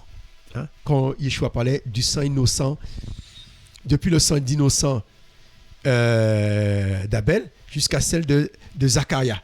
Alors peut-être c'est de ce Zacharia que le Seigneur fait allusion. Puisque c'était le dernier Zacharia qu'il a connu de son temps, qui a été tué innocemment. Zacharia a été tué dans le vestibule du temple du Seigneur auprès de la balustrade de l'autel. Et le chapitre 14 nous dit, et les prêtres, parce que c'est un seul prêtre qui entrait, les prêtres allèrent au temple à l'heure de la salutation, c'est-à-dire à la fin de Yom Kippour. Et Zacharia ne fut pas au-devant d'eux pour leur donner la bénédiction. Parce que c'était à Yom Kippour, tu entrais et le prêtre ramenait la bénédiction. Et cette année-là, c'était Zacharia qui était de service. Suivant l'usage, ne le voyant pas paraître, il craignait d'entrer parce que c'est une seule personne qui doit entrer. Personne d'autre ne doit entrer. Même si tu es grand prêtre, cette année-là, c'est pas toi. Le Dieu plus hardi que les autres entra. Et il revint annoncer aux prêtres que Zacharia avait été tué. Il entrait alors et ils virent ce qui avait été commis et les lambris du temple poussaient des hurlements. Et il était fendu depuis le haut jusqu'en bas. Son corps ne fut pas trouvé. Il y avait un bruit, il y avait un hurlement dans le temple. Mais son sang formé dans le vestige du temple une masse semblable à une pierre. Son sang est devenu comme une pierre. Ça fait une masse. Hein? Un liquide est devenu solide. Et il sortait épouvanté et il annonçait au peuple que Zacharie avait été tué. Et les tribus du peuple le pleurèrent 3 jours et 3 nuits. 3 jours, 3 nuits. Mais les jours commencent par la nuit. Après ces 3 jours, les prêtres se réunirent pour désigner quelqu'un pour le remplacer. Et le sort tomba sur Chiméon. Amen. Sur Chiméon. Puisque Chiméon qui avait vu que le Seigneur avait annoncé que le Saint-Esprit lui avait dit que c'est le Messie. Et Chiméon avait rencontré Yeshua 40 jours après sa naissance. Mais Zacharie n'est pas mort avant la naissance du Christ. Ça s'est passé après. Et il lui avait été annoncé par l'Esprit Saint qu'il ne mourrait point avant d'avoir vu le Christ, le Mashiach. Amen. Et puis, la fin de ce livre, qui montre que c'est Yaakov, le frère du Seigneur, qui écrit ce livre. Et Yaakov dit quelque chose de très intéressant, qui remet en question, est-ce que Yeshua était le seul fils de Marie? Est-ce que lorsqu'on parle des frères et sœurs de Yeshua, c'était ses petits frères? Ou est-ce que c'était ses grands frères? Yaakov, il dit là, moi, on dit que Yeshua avait à peu près 2 ans quand ça s'est passé. Quand Hérode a commencé à massacrer les enfants. Moi, Yaakov, Jacques, qui ai écrit cette histoire, je me retirais dans le désert lors d'une sédition que suscita à Jérusalem un certain Hérode. Et je ne revins qu'à lorsque le tumulte fut apaisé. Je glorifie Dieu qui m'a donné la charge d'écrire cette histoire. Que la grâce soit avec ceux qui craignent notre Seigneur Yeshua HaMashiach. Auquel gloire et puissance avec le Père éternel et le Saint-Esprit vivifiant, maintenant et toujours, et dans les siècles des siècles. Amen. Yaakov dit que c'est lui qui écrit cette histoire.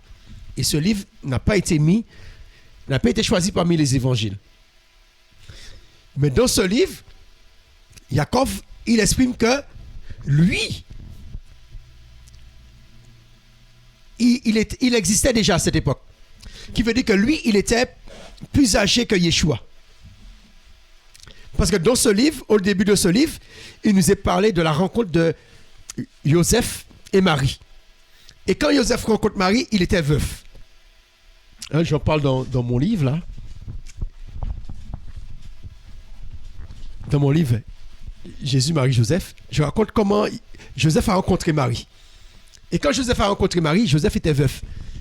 Et Yaakov était son dernier. C'est pourquoi on dit que Yaakov était le fils de Marie, parce que c'est Marie qui l'a élevé, parce qu'il était en bas âge. Et là, il dit que lorsqu'on a tué les enfants de moins de 2 ans, lui, il a fui.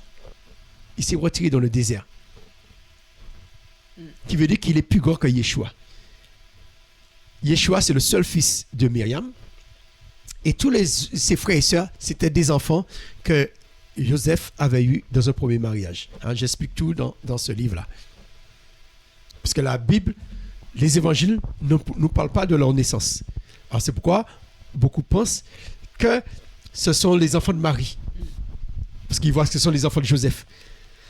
Et les catholiques pensent que ce sont les cousins.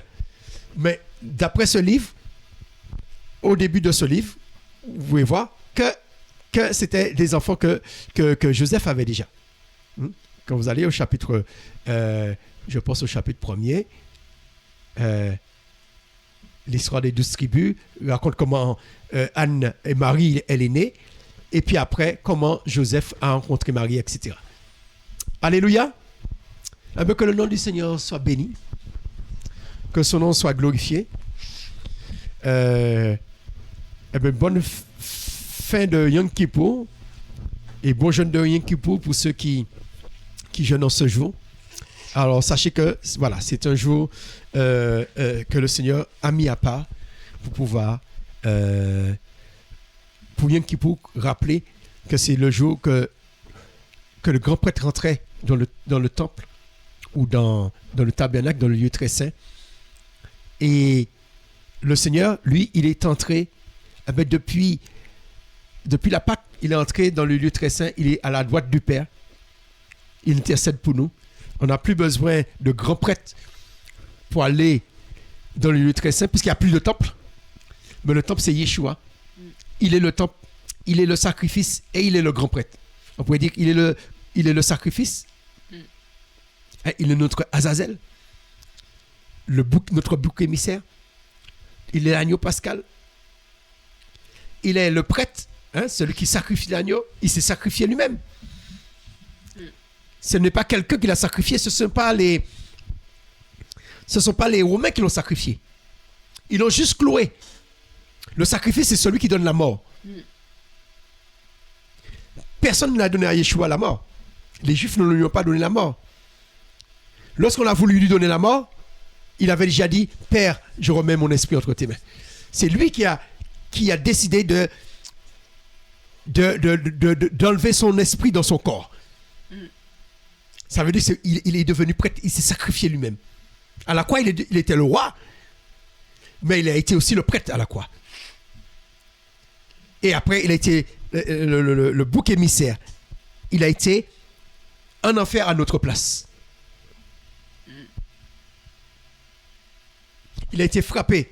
Ésaïe nous dit, Ésaïe 53 nous dit, je ne sais pas si je l'ai noté, Ésaïe 53, non, je ne l'ai pas mis, c'est combien ça c'est quoi? Ésaïe 53, non, je ne l'ai pas noté. On va le lire et pour finir, parce que c'est très important pour montrer que Yom Kippour, Yeshua, les Juifs n'ont plus besoin de faire des sacrifices. C'est Yeshua qui est le sacrifice de Yom Kippour. Alléluia. Amen. Alléluia. C'est Yeshua qui est le sacrifice de Yom Kippour. Alors, on prend, je disais, Ésaïe 53, et puis on va finir par ça.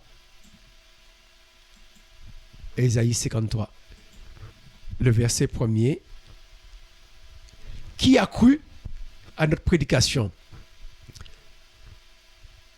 Le bras de Jéhovah, pour qui s'est-il découvert? Il est monté en face de lui comme une jeune plante, comme une racine en terre aride.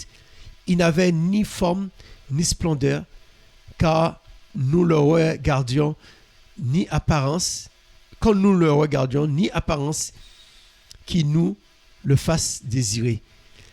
Le mépriser et le rejeter des hommes de douleur, et sachant ce qu'est la maladie, tel celui devant qui l'on cache ses faces.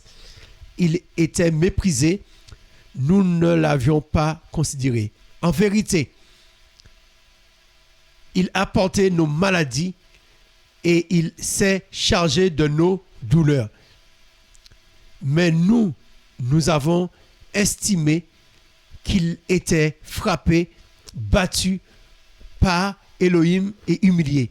Il a été profané à cause de nos transgressions, brisé à cause de nos iniquités.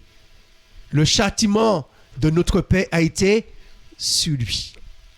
Et c'est par ces meurtrissures que nous sommes guéris. Nous avons tous été errants comme des brebis. Nous nous sommes tournés chaque homme vers son propre chemin. Et Jéhovah a fait venir sur lui l'iniquité de nous tous. Il a été opprimé et humilié. Il n'a pas ouvert la bouche. Semblable à un agneau qu'on mène au massacre, à une brebis muette face à ceux qui l'attendent. Il n'a pas ouvert la bouche. Enlevé par la contrainte et le jugement, et parmi sa génération, qui est-ce qui en a parlé?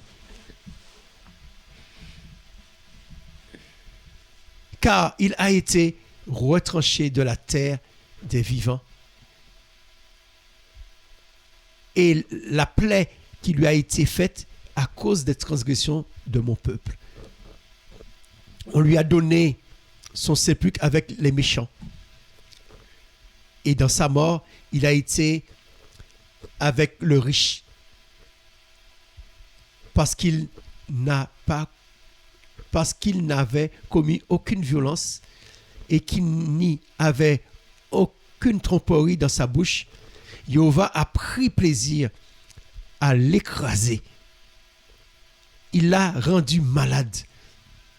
S'il donne son âme en sacrifice de culpabilité, il verra une prospérité et prolongera ses jours. Et le désir de Jéhovah prospérera entre ses mains. Du labeur de son âme, il verra du labeur de son âme, il verra et se rassasiera. Mon serviteur, le juste, Sédek, justifiera beaucoup de gens par la connaissance qu'il aura de lui et lui-même portera leur iniquité. C'est pourquoi je lui donnerai une part avec les grands. Il partagera le butin avec les puissants parce qu'il a livré son âme à la mort et qu'il a été mis au rang des transgresseurs parce qu'il a porté lui-même le péché de beaucoup et qu'il a intercédé pour leurs transgressions. Amen. Ésaïe, quelques siècles avant, prophétise sur la venue de Yeshua qui sera notre Kippour, notre expiation. Amen. Celui qui a porté vraiment notre péché. Amen. Alléluia. Alors je te laisse, je sais que tu n'as pas beaucoup de voix, mais juste remercier le Seigneur. Et puis, nous allons terminer là. Amen. Merci Éternel. Merci pour ton amour. Merci pour le sacrifice que tu as fait pour nous. Merci pour ce que tu as fait à Yom Kippour pour nous, Éternel. Tu es le prêtre, tu es le sacrificateur. Tu es Yom Kippour. Merci. Car tu as racheté nos péchés.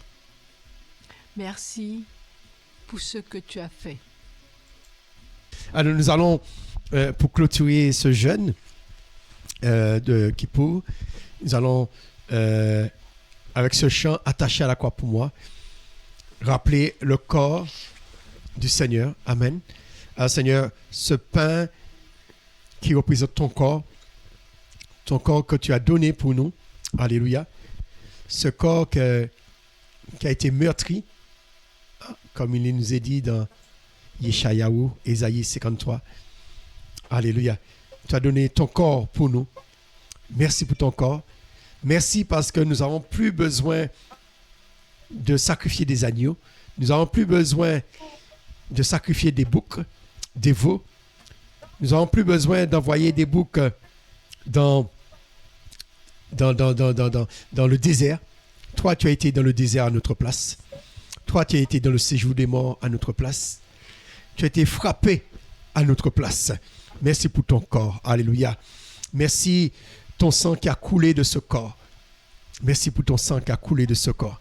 Et Yom Kippour nous rappelle vraiment que toi, tu as donné un sacrifice, un seul sacrifice, mais pour toujours. Merci pour ton sang. Le sang de la vie, le sang de la victoire.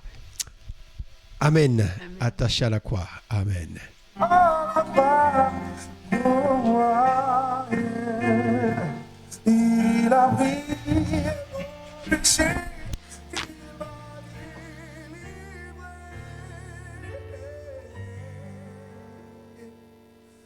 Attaché à la croix pour moi, oui pour moi, pour toi, pour moi et pour toi, yeah.